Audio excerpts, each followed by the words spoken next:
Bonjour, en ce début avril, où le dernier protocole de la Coupe de l'Amérique ressemble à un gros poisson du même mois.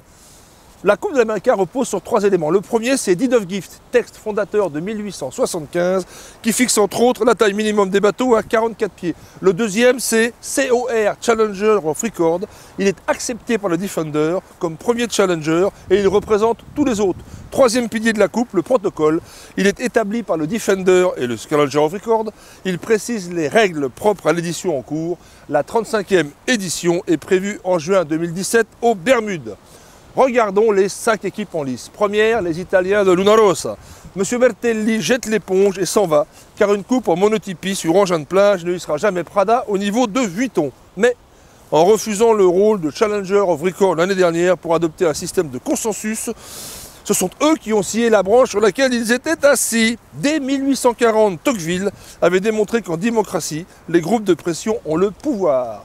Il était prévu depuis un an des foilers de 62 pieds. La jauge acceptée en mars dernier, à 3 voix contre 2, prévoit des quasi-monotypes de 48 pieds. Le lobbying exercé par le Defender non votant sur les 3 challengers les moins expérimentés a parfaitement fonctionné. Résultat, ci vediamo Prada. Deuxième équipe, Team New Zealand. Alors là, c'est moins drôle. Le dernier protocole prévoit toutes les régates aux Bermudes. Auckland a clairement annoncé qu'elle ne financerait Grand-Père Dalton que si elle accueillait les éliminatoires. Oupla, son financement s'éloignant aussi vite que Dean Barker, Dalton réclame. Si ce recours est vain, il est possible que Dalton renonce faute de budget, à moins que Russell Coutts lui-même ne reprenne le management histoire de rentrer au pays en héros.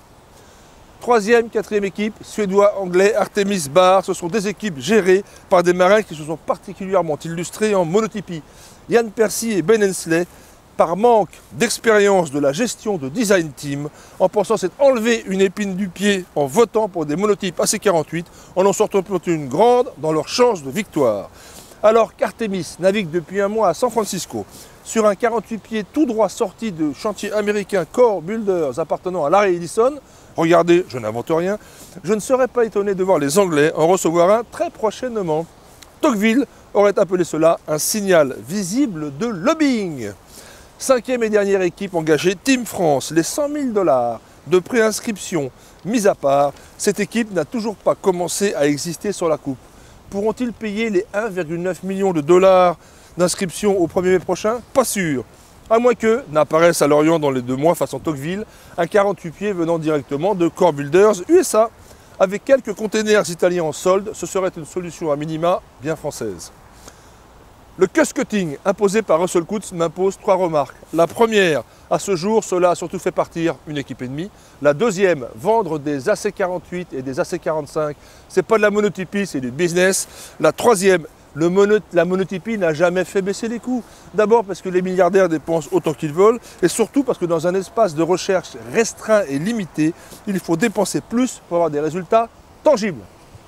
Conclusion de tout ceci. Après une 35e Coupe de l'Amérique en monotype gagnée par Oracle en Bermuda sans Vuitton ni Prada, la 35e verra le retour de milliardaires investissant dans la recherche pour atteindre leurs rêves. Et c'est tant mieux car si la monotypie est l'essence même des Jeux Olympiques, la recherche et l'innovation sont la genèse de la Coupe de l'Amérique. Good day and good luck.